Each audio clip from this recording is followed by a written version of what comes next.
Well, happy Father's Day to all you dads out there, anybody who spent time with their kids or with their dad. Hope you were safe and had a great time with your loved ones. Hope you got to spend good quality time together. I actually spent some time with my kids this morning, going to the YMCA, playing some racquetball, basketball. Had a pretty fun time, all things considered. That being said, I'm sure some of these people who didn't spend time with their dads or with their kids because they don't have any, these games journalists, these people who spend most of their time online spurting out about imaginary bigotry and racism and misogyny in video games, and then write articles about it calling all the gamers out there the chuds and a bunch of toxic crybabies and everything else that they seem to label us these days. So, if you haven't been paying attention, there's this game coming out, Black Myth Wukong, which is from a Chinese developer called Game Science. It's their first AAA standalone single-player game. I guess most of what they've done so far is like the online mobile games, the microtransaction-laden games. So this is kind of their first foray into this genre, if you will. Well, of course, it's been attacked by IGN over the fact that it's got some perceived sexism from the developers, from some things that were translated in a not-so-flattering light. Well, turns out, and we'll get to it in a minute, that some of those translations might not be exactly 100% accurate. But let's kind of go with this thread that Old Man Grim here has on Twitter, talking about some of these journalists and how they're circling the wagons, essentially trying to run cover for Rebecca Valentine, who wrote the article for IGN, as well as Ki Hoon, or Crapstacular, on Twitter, this person who apparently did some of the translation and co-writing of the article. So of course you've got Ki Hoon saying, the whole idea that Sweet Baby has extorted money from the monkey game devs and that the mob are systematically hunting down everyone who writes anything about the monkey game is honestly so mind-blowingly numb that I can't even begin to engage with it in good faith. Of course he says gold faith. I don't know if this person speaks English or Chinese as a first language, but clearly not great at either one of them. This person then responds, it is the most delusional thing I've ever heard, like to the point where there isn't even a point arguing back. They're already off the deep end of conspiracy theories. Now, I'm at that point in my life where when somebody calls me a conspiracy theorist, I think that gives credence to the argument. That's just my own personal opinion. You see responses from people like John Carson over at Indie Informer, Ash Parrish from The Verge, who we've had a wonderful, tedious relationship with here on the channel. She goes, response to Ryan Easby, another one of these cucks, there's not really another word for him, says, Rebs may be the best journalist in the business, coming for her is wild, talking about Rebecca Valentine. Ash Parrish says, easily, with the way things are going in this industry, Reb is one half a handful of journos with not only the talent, but critically the resources to report the way she has. Right. Well, we'll see about her reporting in a minute here. John Phipps, a complete psycho, over here saying, at any rate, Rebecca Valentine is probably the smartest, most talented, investigative journalist in the profession. And to be honest, she's bigger than the gaming space and would fit in well somewhere like Washington Post. Well, I agree. She should move on to the Washington Post because Washington Post sucks ass. Brian Shea over at All Things Nintendo. Let's see here. PR manager over at Digital Extremes. Previously at ThinkGeek. So, just the usual group of suspects, all clamoring, circling the wagons, trying to jump in here to protect their precious princess, Rebecca Valentine. So Grumps here says, after that mishandled translation debacle on Black Myth Wukong hit piece, IGN needs to issue a retraction and apology along with the authors who smeared them. Of course, they've gone into protected mode instead, that being Rebecca Valentine and Ki Hoon. And of course, what he's talking about is where they translated things like this, where it says, the snake spirit is different from what I imagined, but if I cover the bottom half with my hand, it's still possible to jerk off. Now, the actual translation, according to some of these other posts, says it's not what I expected, but it's not impossible to cover the bottom half of the body with your hand. It's not impossible. That's it. Nothing about jerking off. So, of course, in some responses here, you say, well, I think this report is a joke, loads of mistranslations on purpose. Like, how could they mistranslate you will be used to it or to you can jerk off with it? Well, I would say the obvious intent there is to make the developer seem like a complete pervert. So here's one of the other quotes they had from him saying, I want to expand my circle and hire more people, get licked until I can't get an erection. However, according to this translation down here, it says it translates literally to want to expand the circle and recruit a few more people, but got licked to the point of being unable to get an erection. The phrase, and then a whole bunch of Chinese letters, is a used idiom in the Chinese language as a colloquial expression or used humorously or sarcastically to describe a situation where excessive flattery or sycophancy has an overwhelming and paralyzing effect on someone. The use of such metaphors can be found in informal speech or on social media. So he's basically saying it's gotten to the point where he's numb. Okay, that's it. It's a Chinese euphemism. But they translated it in the least charitable way imaginable. So, of course, Grums also points out that it turns out IGN's been hammering the slander on game science studios for months. Every single article they write on Black Myth Wukong, they bring up the hit piece article they wrote about the game studio.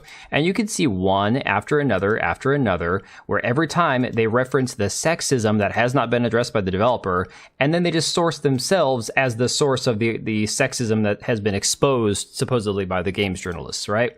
This is just a circular pattern of them saying there's sexism, we exposed it, and then quoting themselves every time they bring back up, but we still haven't heard back about the sexism yet. And then you see Old Man Grimm also pointing out that, oh, well, would you look at that, playing the victim again and doing it while still running cover for IGN and Sweet Baby Inc. Unbelievable. And then you see again, Ki-Hoon here says, of course says Free Palestine in the bio. The whole idea that Sweet Baby's extorted money, okay, so we've already talked about that one. Next tweet he had says, and the stupid internet war will persist. It'll continue for decades. Companies and developers will continue to coddle gamers. Some of them will even become developers themselves. A big pile of trash this whole place is. That monkey game can eat crap. It's the worst thing I've ever written on. If I'm going to be harassed, I deserve to be paid for the report I was harassed over. Perks of being a freelancer is that sometimes you don't get paid and then you get harassed, like a super extra bonus shitty deal. So now he's claiming that he didn't even get paid. Of course, you can see his posts here are protected. And despite all of this, Black Myth Wukong, according to this article from unsmashjt.com, says Black Myth Wukong screams to top charts as IGN's journalism gets exposed further. And of course, you can see right here it's sitting #1 in wish lists and #5 in top sellers. Absolutely mind-blowing that people are saying, hey, you know what? These journalists are freaking out about it. I'm going to go support it. John Phipps, this guy we talked about earlier, says, LMAO, the article in question turned out to be AI-generated BS. Mind you, no evidence of this. Absolutely no evidence, just claiming that the initial source that, you know, Sweet Baby Inc. wanted to extort them for $7 million is all AI-generated BS, but no source for that. No proof of that, just John Phipps being a complete lunatic as usual. Then you've got, of course, Jessica Cogswell saying, account is locked. I feel frustrated, unsupported, and tired. I keep thinking I need to be online to do my job, that I should actually be more online because I pale in comparison to my peers, but I can't stand it right now. Too much hurt and disappointment. Gonna disappear for a bit. And of course, Ki-Hoon here. Big hugs, Jess. I'm sorry this has been so rough these days.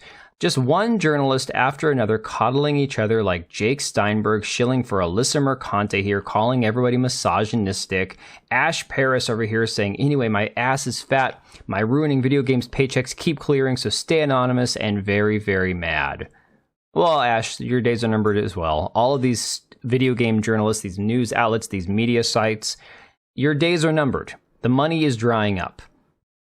Another one here. Of course, Old Man Grimm has been on a tirade, pissing off all these people. Again, we see Ryan Easby, who's one of these guys who's completely pathetic. We exposed him months ago. Not even worth talking about him. Another guy, Barrett Courtney, saying if you're going after women in the industry who are undoubtedly good at what they do, like Alyssa, Reb, or Jess, you need to get off the internet and wash your booty. I would fight you, but you really need to wash yourself first. Why is he so worried about people's butts being clean? Oh, okay, I get it now. I see it. All right.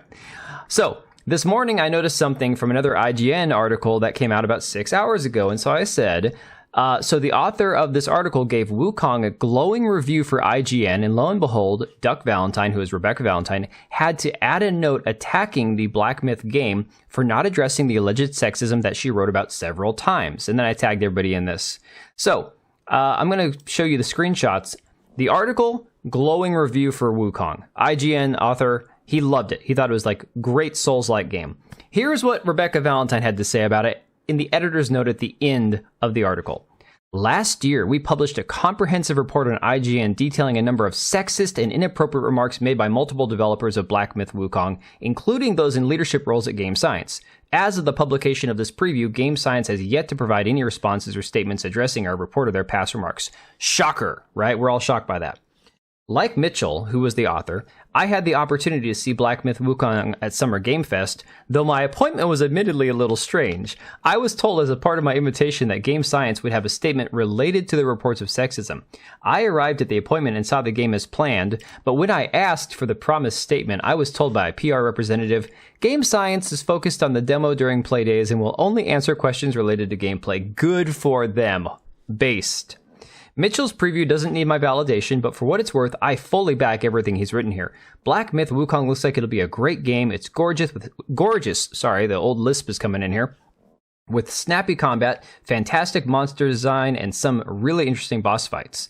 It is also true that several of the people who are making it have made disparaging remarks about women and don't seem to be interested either in retracting their past statements or in supporting the numerous women who are being harassed in online conversations about Black Myth Wukong purely for expressing their discomfort with those statements. Oh, boo-hoo.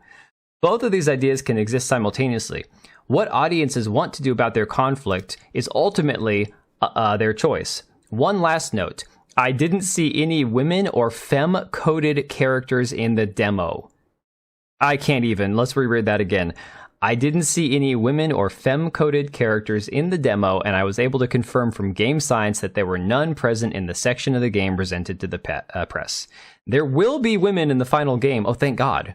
But for now, it is impossible to really comment on whether or not Game Science developers' expressed beliefs permeate Black Myth Wukong in a meaningful way.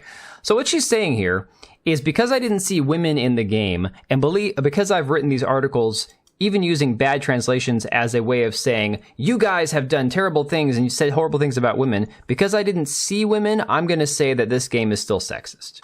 Like, unfreaking believable. But yeah, you can see this article right here from Mitchell Saltzman praising the game, says it's absolutely fantastic, right? Well, now we have PC Gamer throwing their hat in the ring, as pointed out by Grums earlier today.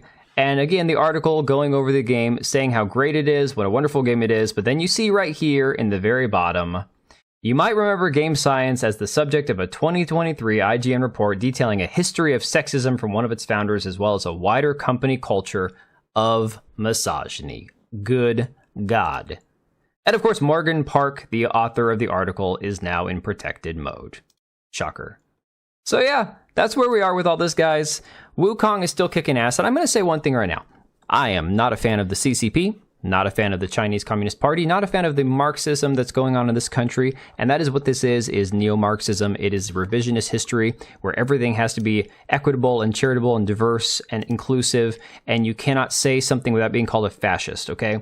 However, we are not going to get a Communist Party game in this country promoting communist government ideals. You're going to get a game that is probably very true to the cultural and ethnic heritage and background and history of Chinese people with this game and their mythology. So I get it. People are wary about this game because the CCP controls everything in China. But I would say I'm more worried about the communists and Marxists in our own country right now working at these games news sites than I am about the CCP putting a little bit of communism in this game. Call me crazy. I could be proven wrong. But let me know what you guys think about all this. I will be live Monday night, so that's either tonight if you're watching it on Monday morning, or I'm uploading it here in a few minutes on Sunday night. So either way, I'm going to stop rambling. I will catch you guys later. All right, and if you made it this far, thank you so much for watching the video. Thank you for being here. I do have two channels, Minimal Effort Podcast, as well as my gaming channel. I do have a Twitch and Kick for my gaming channel. We do live streams over there occasionally, maybe once a week.